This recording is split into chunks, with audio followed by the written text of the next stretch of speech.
Bismillahirrahmanirrahim. Assalamualaikum warahmatullahi wabarakatuh. Alhamdulillah wassalatu wassalamu ala Rasulillah Muhammad ibn Abdullah wa ala alihi wa sahbihi wa mawala la hawla wa la quwwata illa billah. Amma ba'da. Allahumma innaka qad aqdarta ba'da khalqika ala sihri wa syarr walakinnaka ihtafatta lidzalika bi idni dhur. A'udzu bima istafadta bihi wa aqdarta alaihi bi haqqi qaulika ma hum bidharina bihi min ahadin illa binillah. Sebelum saya mulai, saya ingin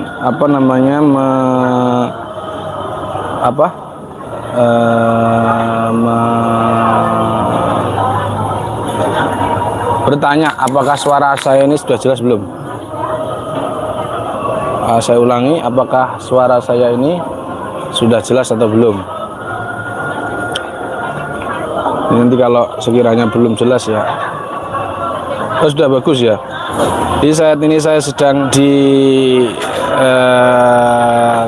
Kalimantan Timur, tepatnya di Balikpapan. Dan sebelum saya sampaikan, ada beberapa metode ruqyah yang mungkin dilarang di JRA. Metode yang dilarang di JRA, maaf update ya. Di sini dulu. Di sini. Di sini dulu. Pertama adalah metode yang dilarang di JRA, yaitu kekerasan kepada pasien. Jadi memukul daerah kepala, daerah dada sensitif, daerah kaki tengah, perut, itu tidak boleh. Yang boleh itu cuma tiga, yaitu tangan, punggung, dan telapak kaki. Yang sampai pukul keras ya. Dan pukulan ini, kekerasan yang dimaksud yaitu menepuk sampai memar atau terluka. Ini tidak boleh. Jadi kalau suatu ketika ada orang dan memakai seperti seragam JRA, kemudian ada pasiennya memar, maka sudah jelas ini oknum. Sekali lagi oknum, bukan dari JRA-nya. Yang kedua adalah menyerupai perdukunan. Misalkan menggunakan kain kafan. Jadi JRA ini sama sekali tidak mengajarkan menggunakan kain kafan untuk mengobati seseorang, atau mengambil foto pasien fotonya diambil untuk tidak dikembalikan. Nah ini juga tidak boleh. Atau mengambil milik orang lain, mengambil tanah zalim, itu belum izin sedikit pun, maka mengambil hak orang lain ini sama sekali tidak dianjurkan di JRA. Itu metode yang menyerupai perdukunan. Sebagaimana sering disampaikan kepada saya, Gus, ini terapi memindahkan penyakit ke telur, ke kambing, ke apa. Ini kayaknya bagus. Ini produk kulturnya Nusantara yang harus diakomodir. Maka saya katakan, saya tidak mengakomodir ini karena menyerupai tanda kutip tasabuh bil kahana. Jadi saya tidak menggunakan metode pemindahan dengan kelapa, ke kambing, ke telur, totok telur lah, enggak memakai itu. Walaupun manfaatnya kata disclaimernya bagus, tetapi kita tidak menggunakan. Sekali lagi tidak menggunakan sesuatu yang notabene menyerupai perdukunan, mengambil kain kafan, mengambil foto pasien dan lain sebagainya. Yang ketiga adalah melanggar syarat ruqyah ala Ibnu Hajar Al-Asqalani. Ibnu Hajar Al-Asqalani ketika membolehkan ruqyah syaratnya ada tiga. Yang pertama, bikalamillahi au bisifatihi au bi asma'ihi. Dengan sifat Allah, dengan kalamullah, dengan asma-asma Allah. Yang kedua dengan bikalamin Arabi, dengan au yurafu ma'nahu min ghairi, atau selain bahasa Arab tapi dipahami. Yang ketiga, wala yataqidana ruqyata la tu'athiru bidzatiha bal bidzatillahi ta'ala. Jadi meyakini bahwa ruqyah itu datang dari Allah, sembuhnya karena Allah. Nanti kalau tangannya jangan nanti ketutupan. Jadi kalau ada, misalkan sekali lagi ada praktisi JRA kemudian menganggap satu hal, misalkan bidara, kalau tidak pakai bidara tidak sembuh, dia meyakini sembuhnya itu karena bidara. Sekali lagi ini jelas menyalahi ruqyah ala ulama madhab Asy'ariyah, yaitu Ibnu Hajar Al-Asqalani, al-Imam Al-Hafidz Ibnu Hajar Al-Asqalani. Maka sekali lagi itu oknum, ya, oknum. Dan kalau dia memakai bahasa misalkan Suryani, bagai apa, bahasa yang dia sendiri tidak paham, misalkan dia orang Jawa tapi pakai bahasa Sunda, dia kan nggak paham. Nah, dia tidak paham dan hanya mengira-ngira ini maksudnya ini tanpa bisa memastikan, maka itu juga oknum. Syirah tidak pernah mengajarkannya. Yang kedua adalah mengandung kesirikan dengan menyebut selain Allah, Nyi Roro Kidul, Nyi Blorong dan lain sebagainya, menyebut nama-nama selain Allah Subhanahu wa taala. Dan dipercaya itu menambah kekuatan. Joko Kendil, ya Basuni,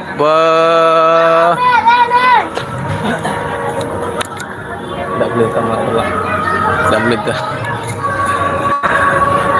dipercayai ini Mbah Basuni ini penguasa laut utara misalkan, terus dipanggil-panggil dan sebagainya. Jadi yang mengandung kesirikan tetap tidak diperbolehkan. Yang kelima, melanggar 99 prinsip syirah. Misal dia sendirian dan lain sebagainya, maksudnya ikhtilat, kemudian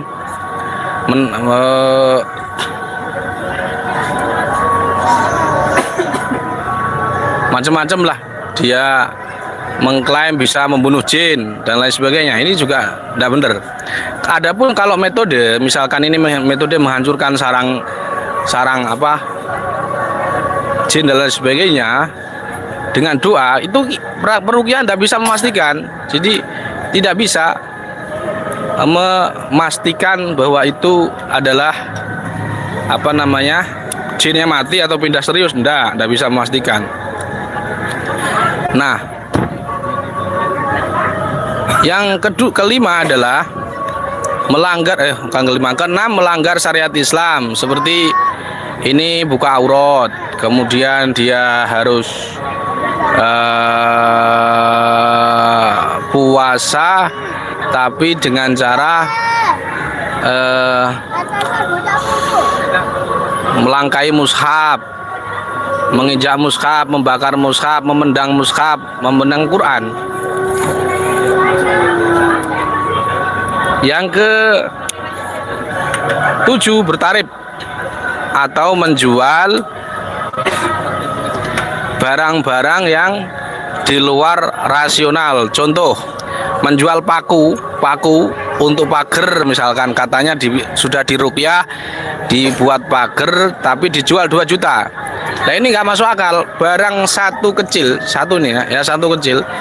ini kan mestinya setengah on itu cuman 2.000, tapi dia satu saja dijual 2 juta. Nah, ini sudah sama sekali lagi ini sangat-sangat melanggar metode yang diajarkan di Jamiah Ruqyah Aswaja, bertarif dan menjual jimat. Dan kita sudah tahu isti'malul ju'al li ikhrajil jin haramun li'annahu la ya'rifu haqiqatuhu. Jadi bertarif, mengambil upah karena gangguan non medis, misal mengeluarkan jin, dia menganggap bisa mengeluarkan jin, kemudian bertarif 1 juta, maka itu haram. Maka sebelum kita membahas 99 prinsip syirah itu, sebenarnya kita sudah membahas sedemikian rupa hukum secara fikih.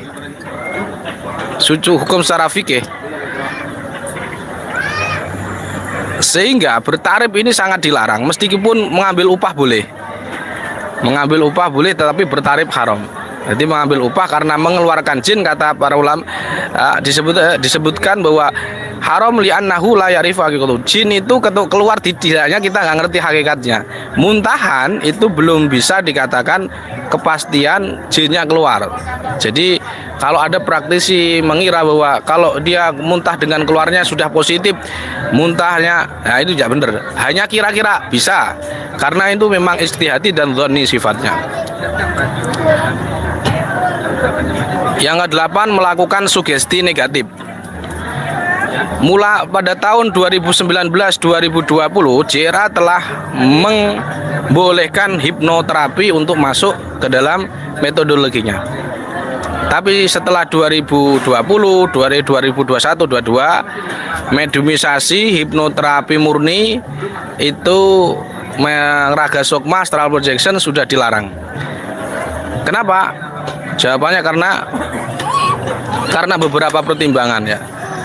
Salah satu pertimbangannya adalah ada praktisi yang salah dalam melakukan praktek, walaupun itu oknum, tetapi karena fatal, jadi malah jadi sihir. Karena sihir itu takyil, ilusi. Kalau hipnoterapi murni tidak masalah, tetapi kalau sudah sampai si sugesti negatif, saya sering lihat prakteknya ahli-ahli hipnosis dan saya juga bisa melakukannya, tetapi saya sudah tidak melakukannya dan saya anggap itu kalau memang Allah Subhanahu wa taala itu dianggap oleh syariat berdosa, maka saya bertobat kepada Allah Subhanahu wa taala karena sudah melakukan proses optimalisasi alam bawah sadar pasien, kemudian membuang dengan ilusi tentunya, bukan dengan ayat. Saya bertobat kepada Allah. Tetapi yang di JRA itu dulu yang dibolehkan adalah disinergikan dengan ayat.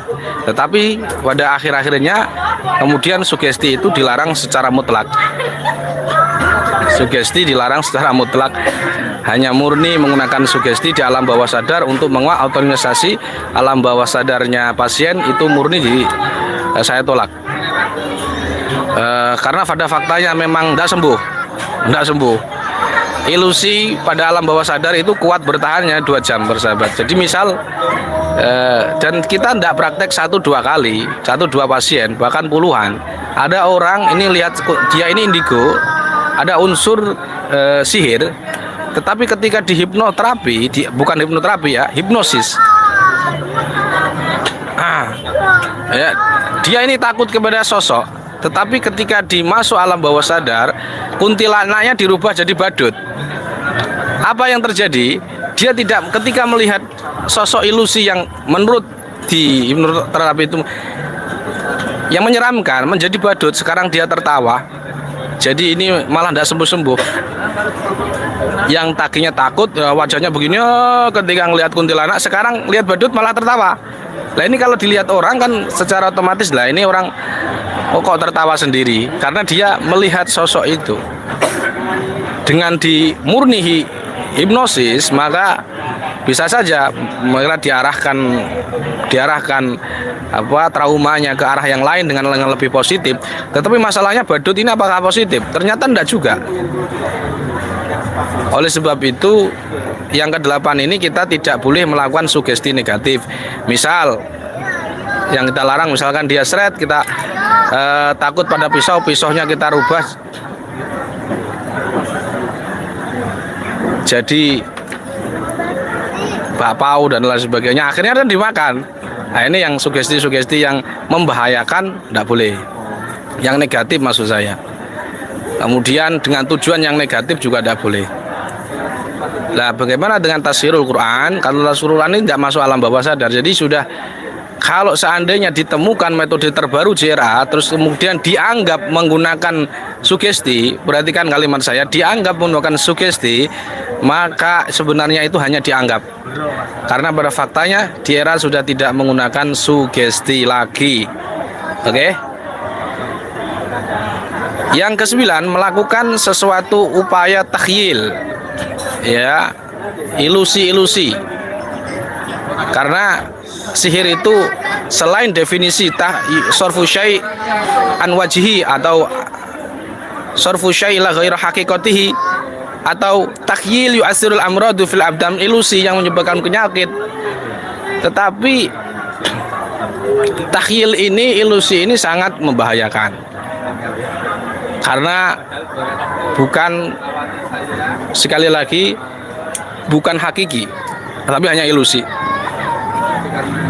Tadlis, jadi yang ke-9 melakukan takhyil, tadlis, membayangkan dan membahayakan dan mengaku melihat gaib. Nah ini, jadi mengaku melihat gaib. Ini juga tidak boleh.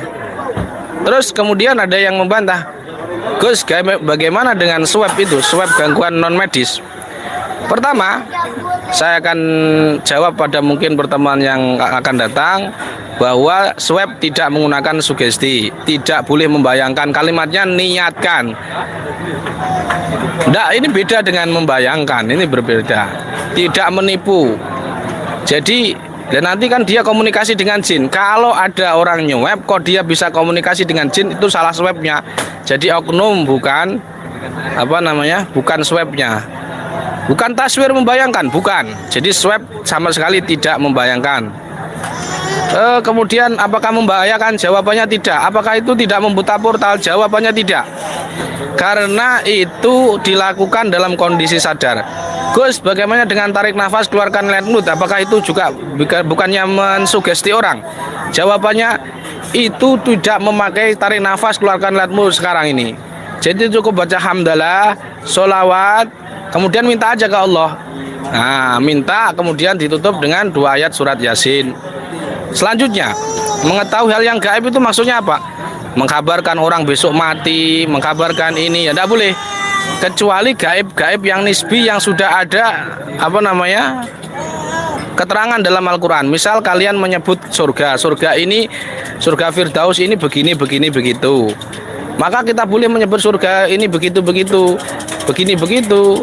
Alasan karena sudah dijelaskan oleh nas. Bukan berarti ketika kita menjelaskan tentang jin itu punya sifat al-jinnu termasuk jin ini gaib yang nisbi ya. Jadi kadang orang sebagian ada yang sedang melihat, kadang tidak, tetapi itu tipuan. Nah, kita menjelaskan misalkan ini jin itu dibagi 3 kata Nabi, maka bukan berarti kita ini mengerti ilmu gaib, bukan. Yang dimaksud mengerti ilmu gaib adalah kita menghabarkan kepada seperti orang arrofan, peramal atau kahin, adalah kita menghabarkan kepada seseorang, matimu ini, kamu tidak boleh ini karena kamu besok ini akan ini. Ya kan begitu. Jadi masa depan itu dianggap oleh syariat itu gaib. Ya, gaib yang mutlak hanya Allah yang tahu. La yasma'una ilal mala'il a'la wa yuqdafuna min kulli janib. Qul la aqulu inni a'lamul ghaib. Jadi jangan kemudian lantas para praktisi ini menghabarkan kepada seorang hal-hal yang gaib, merasa gaib. Kalau seandainya ada praktisi JRA misalkan menarik uang gaib ya, ini karena kemarin saya ada laporan bahwa di JRA ada yang menarik uang gaib. Bagaimana ini pakaiannya, pakaian JRA? Saya jawab itu oknum. Jadi sekali lagi, insya Allah ruqyah ala JRA ini sudah kita kaji secara fikih, hak, tidak melakukan ilusi, halusinasi, tidak melakukan sugesti ya, dan tadlis, taswir, takhyil, dan tidak melakukan penipuan. Murni. Kalau seandainya panjenengan misalkan, oh ini saya ada orang nih, ada orang JRA nih, lihat begini, saya melihat dia melakukan AAA, kemudian kalian anggap itu salah, kami siap untuk merubah metode atau merubah diri. Kalau dikatakan misalkan ini JRA ini batil, tunjukkan letak kebatilannya, dasarnya apa. Kalau dianggap ini syirik, tunjukkan model kesirikannya mana, dasarnya mana. Kita akan menerima dengan legowo. Jadi jika ini terbuka kepada siapapun, kapanpun, selama dia menjalankan ranahnya adalah bermadhab Syafi'i, bermadhab dengan 4 madhab, berakidah Asy'ari, dan tetap memegang bersama Nahdlatul Ulama, kita akan terima. Baik dari Suriah PCNO, PWNO, lebih-lebih PBNO. Jadi alhamdulillah beberapa Roi Suriah PBNO, salah satunya Kiai Afifuddin Muhajir, itu mempercayakan dalam tanda kutip hal-hal yang bersifat tanda kutip ya non medis, fikih usuli. Beliau ini salah satu ulama yang fikih usuli. Ketika beliau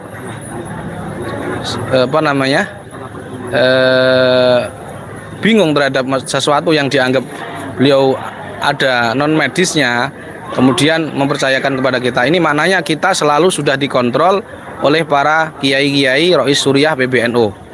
Ya, jadi jangan khawatir para sahabat Jera yang di Nusantara, yang di bawah, tetap istiqomah berupa dengan Quran. Mudah-mudahan amal kalian untuk mengobati orang dengan Quran ini menjadikan wasilah kalian diridhoi oleh Allah Subhanahu wa taala dan Rasulnya. Amin Allah ya rabbal alamin.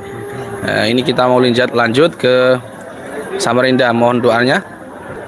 Mudah-mudahan tanpa kendala, sehat walafiat. Subhanakallahumma bihamdika asyhadu an la ilaha illa anta astaghfiruka wa atubu ilaik. Assalamualaikum warahmatullahi wabarakatuh.